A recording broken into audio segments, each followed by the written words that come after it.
Well, in spite of what you might have heard, Mr. House President and CEO hasn't made every single card in the secondary market spike. This video is sponsored by Flipside Gaming. Check out flipsidegaming.com for all your gaming needs. Right now you can pre-order Outlaws of Thunder Junction or find a vast number of great products on their website. Remember, shipping is free in the US if your order is over $100 or consists only of singles, plus you no longer need any promo codes on their website. The savings is built right into the prices that you see on the site. Same great prices, same great products, and same great service without the extra step. Find their link in the description below.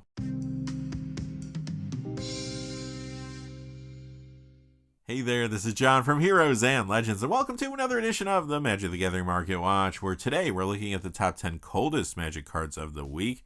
A lot of cards are spiking right now in the secondary market. We've been seeing it for a couple weeks now since the Fallout decks came out. However, there's still some going down.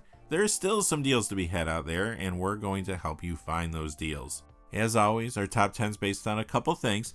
We want to see a percentage decrease in the value of the cards over the course of the week, and we also want to see a true decrease in the number of sales from week to week. Quickly, before we get into it though, just a couple of things. I do want to take a moment to say thank you to one of our gold patrons, Todd Branch. Todd, thank you for your support. Always appreciate you. Todd has been a gold patron for a very long time. Just goes such a long way to helping the channel. Thank you so much, Todd. And one other thing, this video is sponsored by FlipsideGaming.com. Check out their website. They have a plethora of Magic the Gathering products on there. You can now also pre-order Outlaws of Thunder Junction on their website too. Remember, if your order's over $100 or consists only of singles, shipping will be free in the United States. Just look down below for direct links to their website. And now, without any further ado, let's get into it. Number 10 is a phrase I didn't think I'd be saying today. Dinosaurs on a spaceship. It goes down $1.13 to $10.56. That's a 10% decrease. This is from the Doctor Who Timey-Wimey Commander deck. Remember, the Doctor Who decks came out around the same time as Lost Caverns of Ixalan, which had a lot of support for dinosaurs. Many Commander players were trying to put together dino decks during that time, and this was a popular pickup. You do see this in a few different Commander builds. The most popular is Gishath's Son's Avatar. But alas, time marches on, and Commander players are more into rolling dice and milling cards now as opposed to dinosaurs. So Dinosaurs on a Spaceship retract this week. Number 9 is Fire Covenant from Ice Age. It goes down $1.29 to $7.61. That's a 14% decrease. The only other copy of this card was found in the Showcase Strixhaven Secret Lair. Now, it did pick up a little steam recently since some players wanted this to play in Commander decks around a new card from Murders at Karlov Manor, Judith Carnage Connoisseur. Basically, Judith can give Fire Covenant Death Touch, which will let you kill a bunch of creatures at the cost of just 1 life each, and a casting cost of only a 1, a black, and a red. And players are truly using this in those Judith builds, but Fire Covenant's recent price jump led to more copies hitting the marketplace, and now the card is seeing some retraction, but it is still valued a good bit higher than before the climb that started in December. Number 8 is Arwen, Weaver of Hope. This is down $1.43 to $10.50. That's a 12% decrease. This is from the Lord of the Rings Tales of Middle-earth Elven Council Commander deck. It's been in a variety of different Commander decks since it came out, like Agatha of the Vile Cauldron, for example. But recently, there was a Murders at Karlov Manor pre-release card that pushed it. That card was Voja Jaws of the Conclave.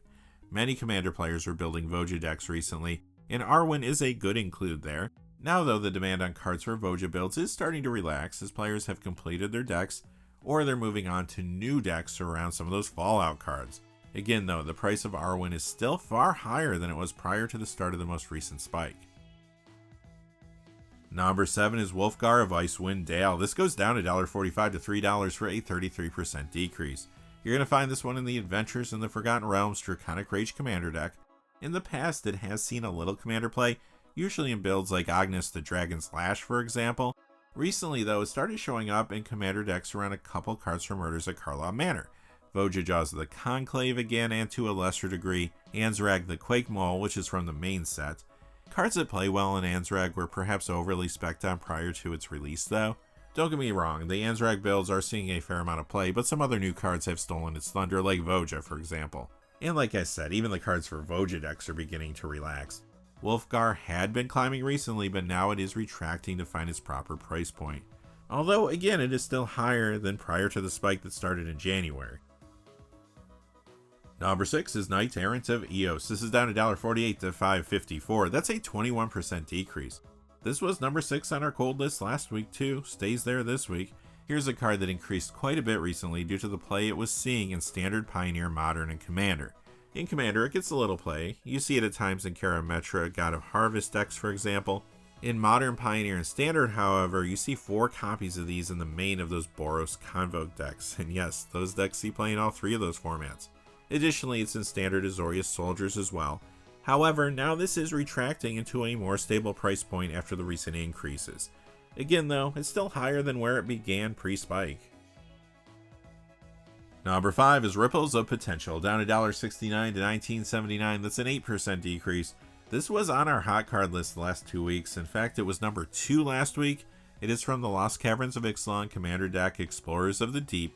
The card had been seeing a good amount of Commander play. The most popular build it was in was around Hackball of the Surging Soul, which again isn't too surprising since they're both from the same precon. Recently, however, there was a new reason for players to pick this up, hence the price increase.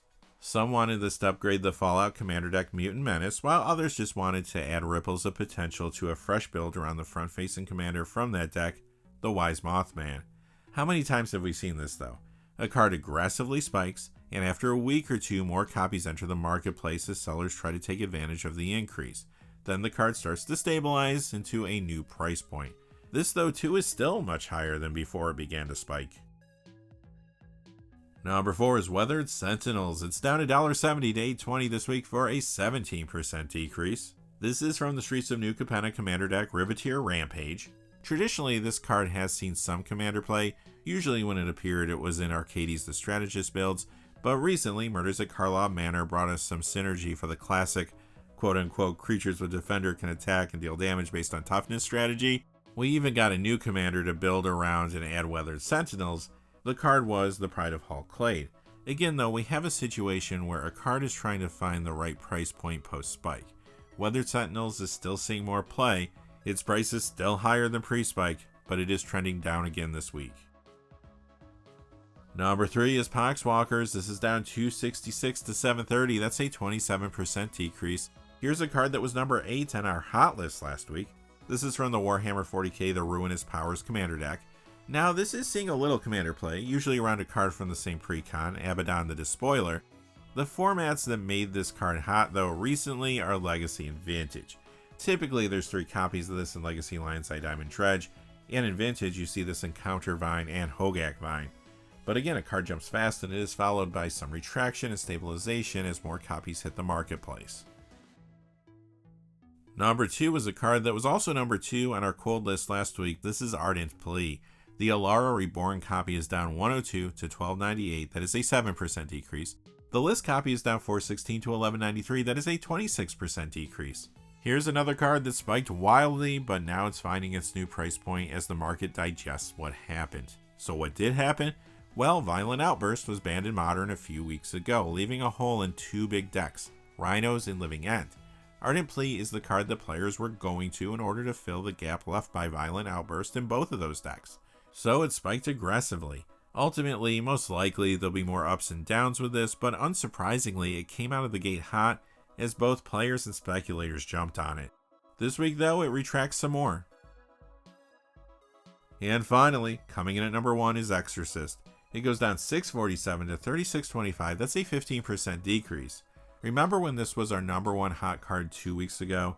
And I said, this reserve list card from the dark doesn't see much play to speak of, and that the increase looked like the result of an old-fashioned buyout. I also said to be careful because once the person or people buying this out decide to sell it off, the price could come down fast. So this decrease may be the start of the sell-off, or it might just be a reaction to the price jump. There are enough cards from the dark out there that a spike may have brought quite a few new copies to the marketplace. We'll have to see if this does keep decreasing or stabilize in the short term, but again, be cautious when you see spikes and drops like this card has gone through in recent weeks. Alright, that is going to do it for our top 10 cold cards of the week, but we did do another video this week. Check out our top 15 hot cards. There's a lot happening on that end of the market that you don't want to miss. I'm not sure if I'm going to do a regular stream yet this week. If I do, it will be Friday afternoon, so make sure you have your notifications on. I do plan on doing a gold patron only stream and also a hero and legend tier YouTube channel member stream. I don't know yet if those are going to be the same stream or not, so stay tuned. I'll have more information posted on Patreon soon for that. Until next time though, hey, thanks for watching. Please remember to like and subscribe, and have a great day. Hey, thanks for watching. This video is made possible through the generous support of viewers like you on Patreon. Check out the description below for links to our Patreon page as well as our Amazon affiliate store, where a small percentage of all sales will also help support the channel.